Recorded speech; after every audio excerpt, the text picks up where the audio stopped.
¿Qué tal, amigos? Bienvenidos de nueva cuenta a un episodio más. Saludos para todos los que me acompañan de parte de su amigo Ocre. Hoy cambiaremos un poco la dinámica que hemos estado manejando, ya que vamos a analizar y descifrar detalle a detalle una de las cartas que envió el cuando se encontraba preso en el penal del Altiplano. Esta carta fue usada como evidencia y una prueba en su contra en el juicio que se llevó a cabo en Nueva York hace apenas algunos años en contra de él. Aquí les muestro una foto de la carta. Primero que nada, voy a darles un poco de contexto para que todos comprendan qué es la carta que analizaremos y qué es lo que se va a explicar en este capítulo. Bueno, pues este documento es la primera de una serie de cartas las cuales le envió el al licenciado Damaso. Estas cartas las hacía llegar el abogado Óscar Manuel Gómez Núñez, quien en ese entonces estaba representando y antes también había representado a Vicente y a Iván Archibaldo Guzmán, entre muchos otros cuando ellos estuvieron presos en México. El abogado Oscar Manuel fue detenido en octubre del 2015. Cuando salía de los juzgados, se le detuvo porque lo relacionaron con la participación en la fuga del... Pues le muestro la carta. Dense cuenta que tiene una letra muy difícil de leer y de entender, pero haremos lo posible.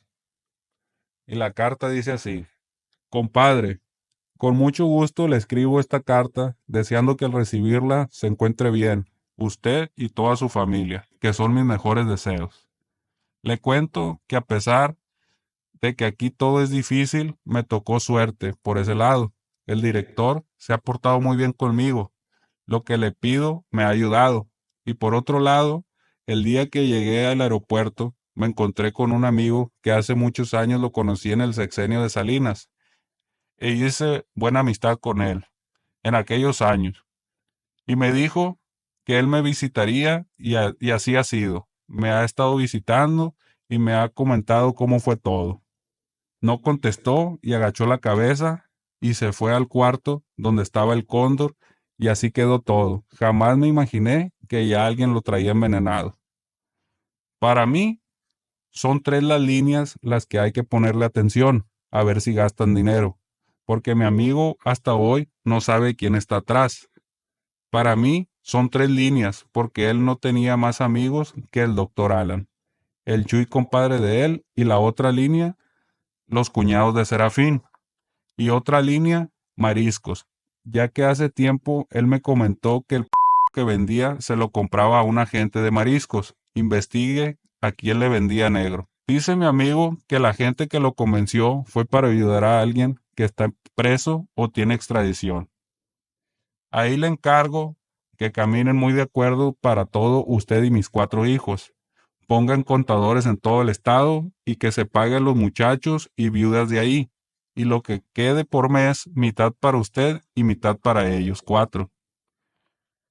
Mi amigo de pronto se va a dar cuenta y me va a venir a ver para decirme. Le comenté que conecte al que anda al mando de los marinos y me dice que no puede, que ya los güeros, los gringos no sueltan nada, porque ya saben que se da cuenta uno, y lo que sueltan no es verdad, lo hacen para amarrar navajas y cuidar a los dedos, que ya no se den cuenta, ya no se dan cuenta, perdón, hasta después de que ya las cosas están hechas. De lo mío, él supo cómo pasaron las cosas porque le dijeron al Procu, a los secretarios, tanto de Marina como Ejército. Al presidente le dijeron, pero hasta que ya estaba detenido. En ese momento le dijeron, y cuando lo felicitaron, dijeron que con ese dedo acabarían con todos. Y cometieron el error de decirle al presidente cómo estuvo y quién era el dedo. Que acabarían, y qué bueno que cometieron ese error. No detuvieron a todos porque se vinieron todos en el avión y como Dios quiso que me encontrara ese amigo y él me dijo que traían los pines de todos. Dice mi amigo que mi compadre lo convencieron con el compromiso que me porque si no, no ayudaba, porque me daría cuenta y seguro que lo mandaría. Claro que de inmediato le aceptaron y así iban a hacer las cosas si no hubiera estado la familia. Si me...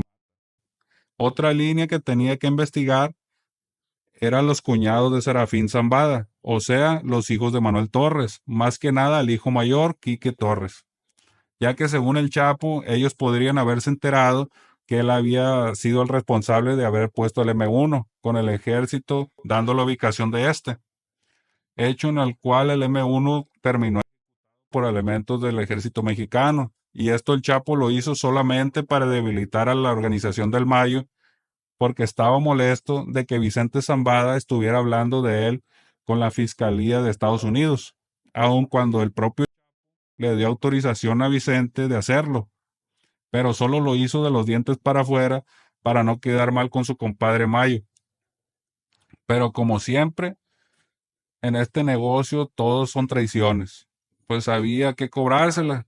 ¿Y quieren saber cómo fue que obtuvieron la información de Manuel Torres? Ovidio Guzmán, vean el descaro cuando el Chapo usa la palabra abusivo en contra de las personas que lo pusieron con el gobierno, pero claro, cuando él hacía lo mismo, solo era estrategia, era manera de calmar al gobierno, o a veces simplemente los ponía con el gobierno porque el Chapo miraba que a alguien le estaba yendo bien en el negocio, entonces los citaba para platicar y los invitaba a trabajar o asociarse con él.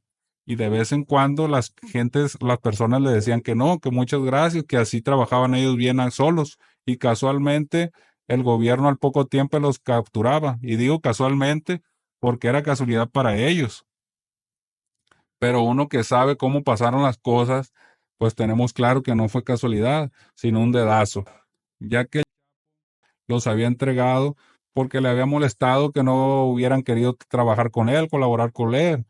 Y aquí les voy a dar un ejemplo de los que puse, como ya saben, a Manuel Torres, Emilio Cázares, Benjamín Arellano, Francisco Javier Arellano, el hijo de Amado Carrillo, Vicente Carrillo, Alfredo Salazar, entre muchísimos otros más. Por otro lado, dice mi amigo hace 4 días vino, que la DEA dice que yo mandé a la mujer del cochino y que ustedes que están amarrando navajas. Aquí el Chapo habla de que su amigo en el gobierno fue a visitarlo hace 4 días y que la DEA decía que el Chapo había mandado a renunciar a la mujer del chino Antrax. Cochino era el apodo por el cual el Chapo se refería al chino Antrax. Otras veces le decía el cholo ese. Por otro lado, de la mercancía que vaya llegando me avisa y cuando ha recogido una tonelada se compró entre los 5. Y lo que pasa de la tonelada es mía. Lo que vaya llegando a ver qué porcentaje la hace rendir. Ojalá mitad de corte y mitad de mercancía. Ya nos podremos de acuerdo yo y usted cuándo le cobramos a ellos. Y de la de ellos, el corte que salga, mitad suya y mitad mía. Me mandó decir que le llegaría corte. Me manda a decir si ya llegó el corte.